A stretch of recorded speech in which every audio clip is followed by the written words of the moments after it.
Welcome to Unnaturally Dying of Natural Causes. I am your host, Eric Siggins. Joining me this week is Nikki Blanche, author of Daddy Chased a Dragon.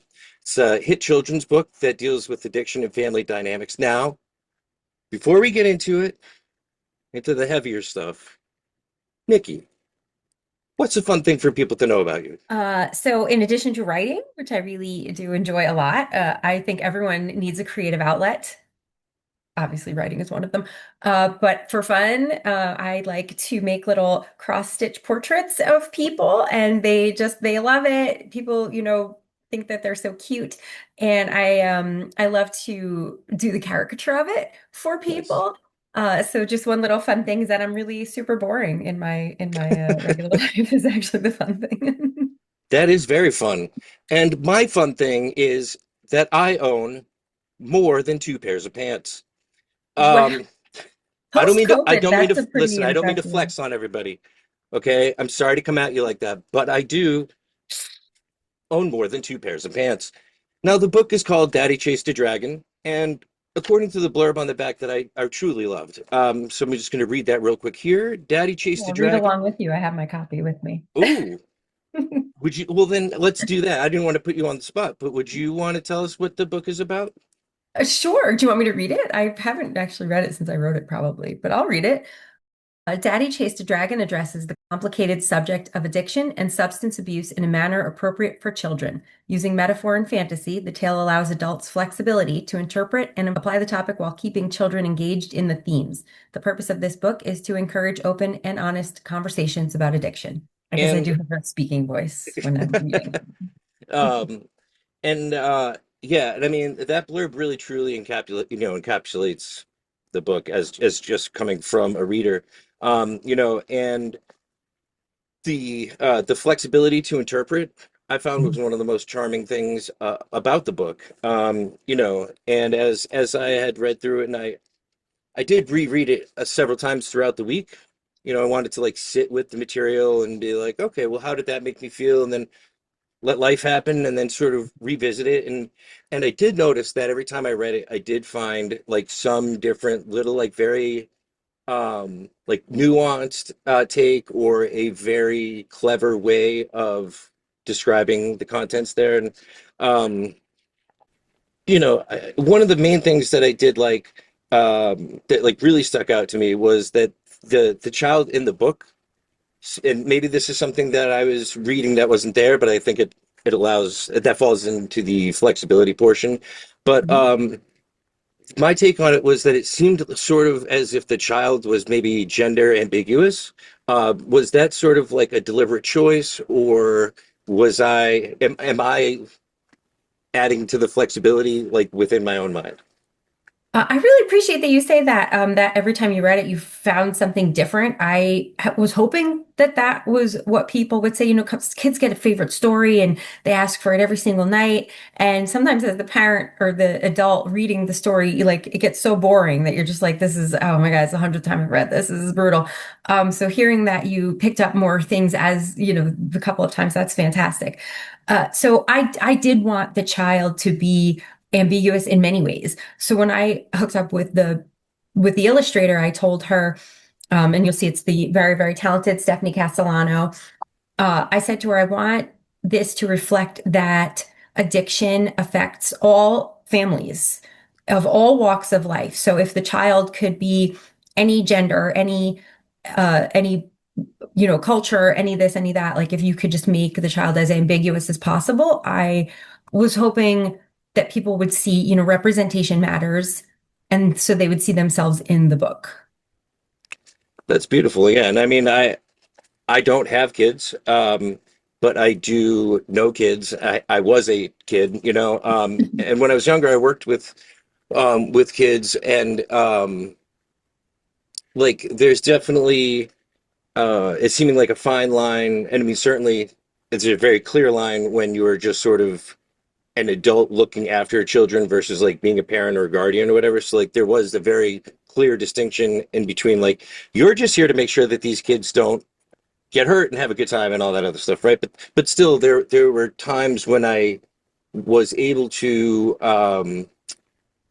fully appreciate the importance of telling kids things that are happening as they are happening, just sort of like as plain text, being like, this is what's happening, this is our plan, Mhm. what are your thoughts?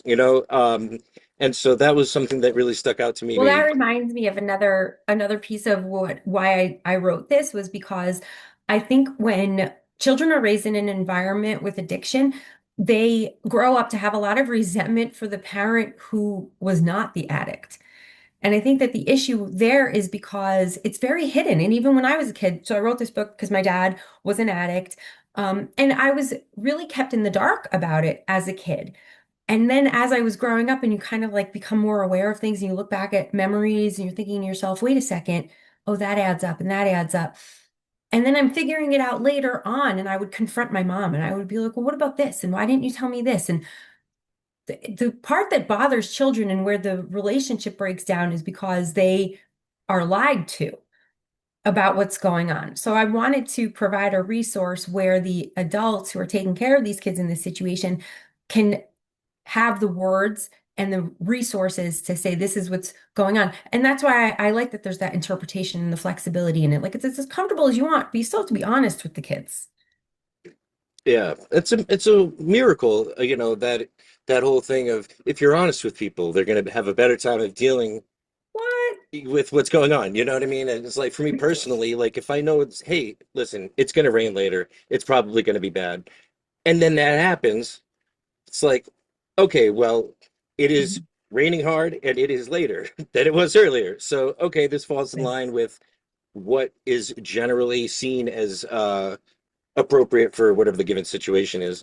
But could you give us a quick blurb about you so we can give our audience a how do you do about you? Who are you? How do I do? I am an Italian from New Jersey, and I hate to say, but I feel like that explains a lot. Your words, not mine. I think the Italian people are wonderful people, and they are still people too. So I just want to make sure everybody out there knows We are Italians, still people even too. Italians from New Jersey.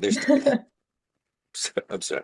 Um, You can never get me out of here is one part of it. I have made my life here. I'm married with two children. I love animals, and I'm just really blessed to be at a point where I can spend time. I'm happy to be here to be talking to you about this book, and I have like a separate career in human resources, and I'm happy that I've gotten through the darker parts of my life, the parts that were clouded by addiction, to get here where I can move forward and help others. It's such a blessing that I really never had imagined at certain points in my life. well, that is a very good description of you. Seeing as how that's what you just told me, and we are just sort of talking for the second time, but that sounds right. Um, so okay, hold on. I'm going to time out for real quick. Did you have any siblings growing up? I do have an older brother, not very much older than I am, but yes, it's the sibling dynamic is very different, and I feel like especially in families of addiction, the birth order is like a big factor in a lot of it. And it's funny because my husband is an only child, so I've been kind of like watching, when you have kids, you kind of relive your own childhood. So it's been fun to kind of see where like he's coming from being the only kid in the house and then having to now, we have two kids. So I'm like, well, this is how it is with siblings. Like you can't just focus on one. Like you really have to like spread it out. And it's for everybody's like got a job, funny enough. Yeah. See, I am in the same boat as your husband. I too was an only child. Mhm. Well, still am. But yeah, and that's definitely something that has always been interesting to me about seeing other family dynamics of just either whether it been through romantic relationships or like friendships that I've had is just sort of to step into like their lives or get an idea of what it's like in other people's houses, just because it's like that's just kind of like a normal thing to be like, oh, what's going on over there? And I've definitely seen the order of birth impact personalities and such. And Mhm. that was just always very interesting to me, just sort of Mhm. because like there's that phrase like, walk a mile in another person's shoes or whatever. And it's Mhm. like, I overall agree with that sentiment, but I would just edit it to be like, I can never walk in your shoes. Like I could never walk in another person's shoes because um their The lack of lives, context. yeah, you know, their lives are their lives. But like I feel like a good change to that would, or like an addition would be like, I can't walk in your shoes, but I can certainly wear my shoes and walk along with you while you tell me what it's like to wear the shoes you have on. Hmm. Because it's like you can have like that curiosity and not need to just live another person's life in order to see it from multiple Once and perspectives. And grabbed this book off the shelf that was about birth order. And, I was trying to rush to this play. I only had a few minutes. So I looked in the index because it had like everything imaginable in the index of, all of the different older brother, younger sister, four kids, whatever. So I go down and I think it was like chapter 9, I think, where it was like my particular situation. And I immediately skipped to that chapter to see what, it would say about me because I just wanted a quick thing. And it was like, if you are this, you immediately skipped every other page before this and went to this one. I mean, hey, that's how they get you. Like, hey, you And I know, was we wrote a like, whole book, right? I just thought it was fascinating that I was like, oh, I didn't realize how much psychological impact the order of how you come into your family impacts people. So I feel like there's that context helped me, even when I'm learning about, because when you write a book like this, people tell you, then they become, I said it first, and I am happy to have this conversation. So then people feel comfortable and they're like, this is a safe person to talk to. And it's fascinating to hear the order of the addict in the family or who is typically the enabler, the labels that you get from psychology. So it's been interesting, and I'm glad that I rushed into that bookstore at the airport that day. Yeah, I mean, it's funny how sometimes things that we just sort of grab in a rush or whatever, or just be like, sure, this will work. But then to then find out like, oh, this is definitely for me, you know? Mhm. It resonates, yeah. Yeah, you know, and I think that what resonates with me about Daddy Chase the Dragon, I mean, is I've got post-it notes all throughout in here of just like because I didn't want to sully the book, but like as I was reading and then Mhm. sort of like as I was going back through it, you know, like I was mentioning at the beginning, the subtlety that's going to be required, like specifically with the story when the mom's telling the child he promised things would go our way. Oh, Dad, I cried. You said today when mommy heard me calling out, be calm, no need to shout. And like that kind of really hit me in the feels, you know, because I think it speaks in a very clear and concise, but also like child friendly way of acknowledging the need to keep the peace, especially when there are potentially explosive situations that are around the peace needing to be kept.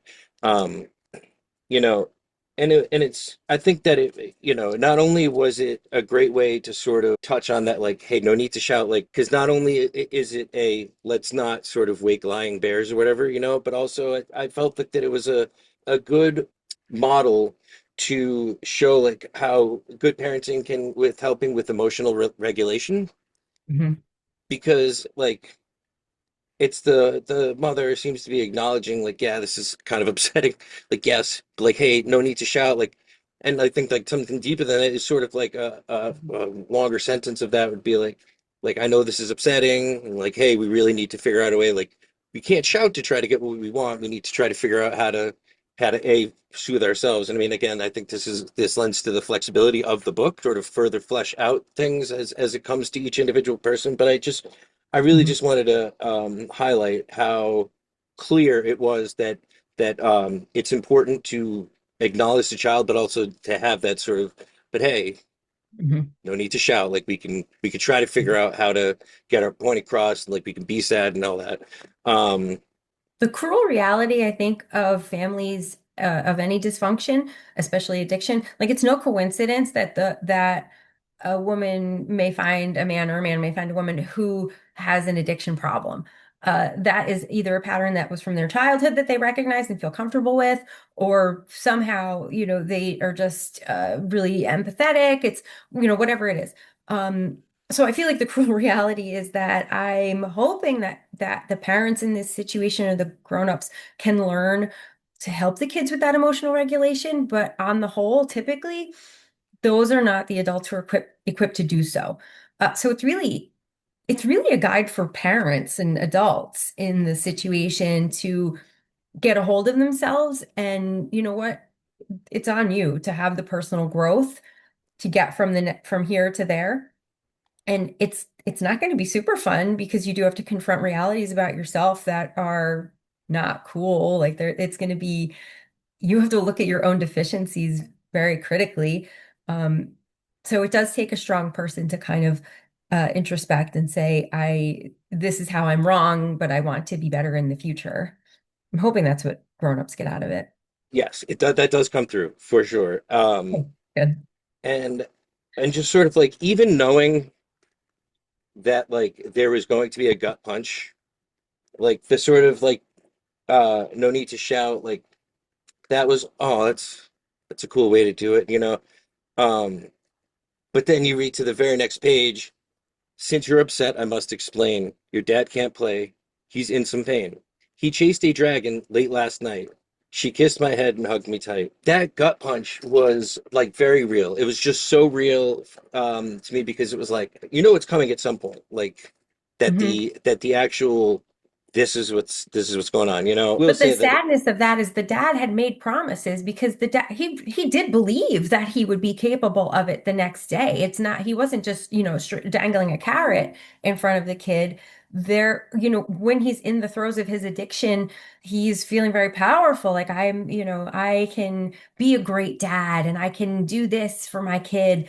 That I feel like is the sadness of it because the addict really does truly believe that they are capable of being a fantastic parent, and they are if they get their addiction under control. that is the key part. Yeah, no, for sure. You know, I'm in recovery and yeah, I mean, yes, the amount of times that I was like, "Oh, yeah, for sure, I definitely want to do that tomorrow," or "Yes, we'll do that later today," or whatever. And it's like that didn't always work out. You know what I mean? It often did Right. not. It often did not work out, and it often resulted in, "Hey, I'm really sorry that I missed this, that, or the other," or "I'm really Mhm. sorry that I showed up to this thing and Mhm. should have missed it." You know what I mean? Right. It's the Uh, self-sabotage, though, of even anticipating the event. I don't know if you ever saw Nurse Jackie, that show where it was her daughter, I think it was her daughter's like high school graduation or something, and the pressure that she felt to be a great, normal, non-addicted parent for that event is what made her fall deeper into her addiction. So I feel like and I get it because we all feel the same way. I want to show up for my kid. And sometimes I'm doing it stumbling and I'm not doing it in a great way, but I'm still, it's the consistency more so than you don't have to show up perfect, just show up. Yeah. You know, and another thing that really stuck out, you know, I really enjoyed about Daddy Chased the Dragon, get it on Amazon. Well, I mean, I mean, the amount of notes that are taken throughout this are really just a lot. You know, there was just every time something stuck out to me, you know, and I really enjoyed the imagery of the dragon, you Mhm. know, and you know, you were talking earlier about the visual design process of like how do we want this story to look. Um, Now you're saying Miss Stephanie Castellano was, you know, the illustrator. So what was the dynamic when you guys were coming up with the how is it going to look part? You know, you had mentioned earlier that you part of it was you wanted for there to sort of be some gender ambiguity. There we go. I've said that word before. Got Um, it. but if you could just sort of touch on like, did it get down to the colors of the house? Did it get like, is there anything about the dragon that sort of represents something that maybe isn't immediately noticeable?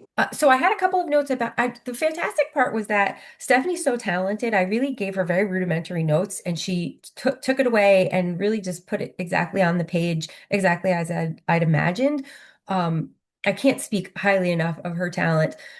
So what I had said was I wanted the dragon to have kind of an iridescent quality because it demonstrates the kind of hidden nature of addicts and how they do have to kind of change, like it'd be in a chameleon-like fashion, like change kind of what they're looking like to further their addiction if that's the point of their life that they are, or even have the flexibility of being like, today I'm a functional adult, tomorrow I'm this. So it was that part of it. And then I also wanted to show when the dad in the story was really deep in his addiction. I think you'll probably see it in it's this one where he's like the dragon is like completely wrapped around him. And even the cover page, the cover, which is what's behind me, the house is completely enveloped by this dragon. The addiction has taken over all of the household relationships. The other one that's my favorite picture is it's just kind of he's like in the window. So I wanted it to demonstrate that the the dragon is not the addict. It's with the addict. Sometimes it's just you could see his tail a little bit in the corner of the window. He's far off in the distance, and other times he is completely you can't get in and out of this front door without confronting the addict or the dragon. So it's I kind of gave her some hints on that, and then she really took it away, which I thought was just fantastic. She did such a great job. Yeah, no, and I definitely did notice that because when, I was talking about the gut punch about, hey, he chased a dragon late last night. So I was keeping notes as I was going through, right? And the last note that I took on that page was that it's important to like keep the magic alive for kids, and then turn the next page over, and it was like an immediate color scheme difference. It is immediately much darker when showing, the dad fighting the dragon. And I just felt it was sort of just like the externalized, like fantastical images of like, oh, that's so cool. He like, yeah, no, he's tired. That's right. No, I really just love the fact that the story is told from the perspective of the child, but also that's like just a glimpse into what does chasing the dragon mean to a child? Like, how would they interpret that? And I Mhm. think that like I sat with that. Get running out of time. Oh, okay, 10 minutes. Well, that's a good way to get me to have my brain run much more efficiently. I just felt that it was a very like palpable tonal shift when to this next page where the dad is fighting the dragon. Mhm. Um, you Because know, this is what the kid imagines. They're so literal. yeah, The kid's like, that's why he's so tired the next day he's out, like, fighting this dragon. and then it's sort of like, and then switching to the next page, and then it's the reality, and then it touches the like, all right, cool. Now that we've had a little fun with what that might mean, here's the deal. Mhm. So your dad, like, and I don't want to give too much. People need to go get the book. Okay. But I love that the addiction is treated like the illness that it is, and it's Mhm. very like if someone's parent couldn't do physical activities that they had previously said, oh, but like they had diabetes, right? Or they had Mhm. MS or some other disease that Mhm. people normally think of as like disease or illness, right? But like Mhm.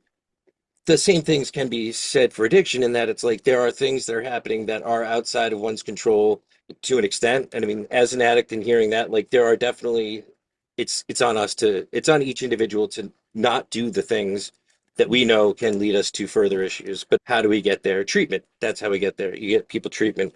And like you were saying about the dragon surrounding the dad, there was just when I was looking at the dragon, it felt like there was almost like a mischievous glee in being fully around the dad while watching the family walk away on the next page. Like I just felt like that was a really powerful way to be like, yeah, now the dad is completely engulfed with this dragon. It Mhm. is not just around the house, it is around his being. Like wherever he is going, that dragon is there. Um, and sort of I do just like there was a normalization of sort of taking time away, Mhm. like allowing for there to be communication and allowing for there to be like firm boundaries. Hey, maybe he's gonna get better, or maybe they're gonna get better, maybe they won't, like whatever. But like, you and I Mhm. will be good. And I just really loved the whole Mhm. tone of the book. I really loved the way that it was handled, as far as just being upfront with kids and also with parents to be like, hey, Mhm. shit happens. Like there are things that Yeah. happen, and it's okay. But the only way that it's going to get better, like now that you've got that information, is by doing something about it. And I like the way that the book ended, and that it is okay to stand up for your own well-being. And Mhm. if that means getting toxic people out of your life, then that's what it means. If it means taking time away from people, then that's what it means. And it's all okay because it's all what we need to do for ourselves. I don't want to say that I'm advocating cutting off those people because I'm no expert. Like I said, I'm an HR lady. I'm just the kid in this situation. So I've kind of been stumbling along all this time trying to figure it out. Uh, but but in retrospect, I feel like, I mean, if it was me, I would get my kids out of that situation. And this doesn't mean you never speak to them, to the addict again. It's just that they need that time away too to realize what it is. Like, what do you want your life to look like? Do you want it to look like you're absent from these children's lives, or do you want to be an active participant? Yeah, no, I mean, very well said.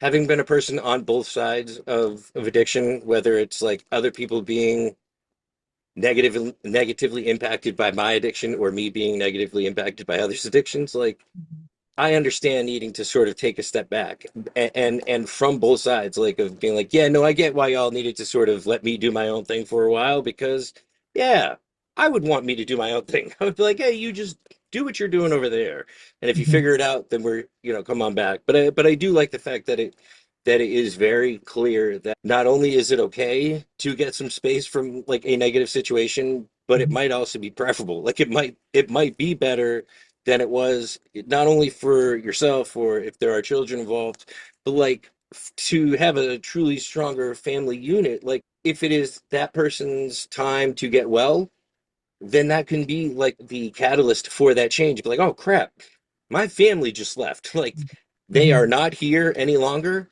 I'd like that to change. Can we go back to when you guys were here? I really Right. need to figure some stuff What out. are the steps I need to take to get there? Yeah. Yeah, and this book really it's just a beautiful book, touching on just one sort of last thing from the book, when they're sort of at the end and the child's talking about how it's not fair that the other parent isn't there. And like that was my thing, and I can't imagine well, I guess I can only imagine what the impact on the other parent is hearing that of sort of like, well, I'm not doing drugs, I'm not drinking, like Mhm. what about what is fair to me? Like I totally get that point of being like, well, it's not fair that like, well, why isn't my dad around? Like these other people got it. Mhm. What's going on? And it's like having it acknowledged by an adult that, hey, it's okay to feel messed up. It's okay to feel like things are not fair. Like they're Mhm. probably not. But it's Right. but it's okay for you to feel that way. Like I think that having that in the book, I mean, it then also sort of forces the parent to read, oh, this is a normal thing. Yes, like, okay, I need to sort of take myself out of it for a second and just be like, nah, hey, little person, you're right. You're very correct. Yes, this isn't fair, and I'm sorry that this is what you're going Mhm. through. Mhm. But we got to work with what we got. But I just really, this book was really, truly one of a kind. I mean, I cannot recommend this book enough. Thank you. And I appreciate that. I'm glad. It's been shocking to me how much it resonates with others and just people, coming up to me and they become aware of it and then they go, I'm going to buy this for so and so. I'm going to buy this for so and so. And on the one hand, I'm saddened to hear how many people could benefit from the book, but then on the other hand, I'm so uplifted by saying, good, here is a resource to open the conversation up and perhaps start some healing and make people feel better in this situation. oh, very well said. I mean, yeah. I mean, wow. Yeah, the whole glad that others can identify, but really wishing that they couldn't. Like, Right. I Wishing totally that they feel that. didn't at all. I Yeah, wish that people would be like, this book sucks. I never, it's nothing to do with anything yeah. here. Yeah. It's like support groups. It's like it's great that those exist, but also it sucks that we've all got this thing that we're all dealing with. Like fill in whatever the support group is about, but it's like, Mhm. cool, I'm not alone. But also, why are any of us having to deal with this? What the hell's going on here? Yeah. You know.